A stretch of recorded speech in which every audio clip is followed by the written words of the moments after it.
লাইফটাকে জটিল বানাবেন না। অল্প কয়েকদিনের দুনিয়া এমনিই কেটে যাবে। এটা ওই দিকে যেন না ঠকি, ওইটা খেয়াল রাখবে। ওইখানে ঠকলে সব শেষ, আমও শেষ, সালাও শেষ।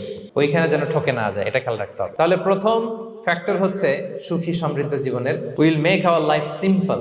সিম্পলিসিটি ইজ দ্য কি টু হ্যাপিনেস। আপনি লাইফটাকে সিম্পল করবেন, আপনি হ্যাপি হবেন। রাসূল সাল্লাল্লাহু আলাইহি ওয়াসাল্লামের জীবনের দিকে যদি তাকান, দেখবেন তিনি তাই করেছেন। সুবহানাল্লাহ। সহিহ মুসলিমের একটা হাদিস শোনাই আপনাদেরকে।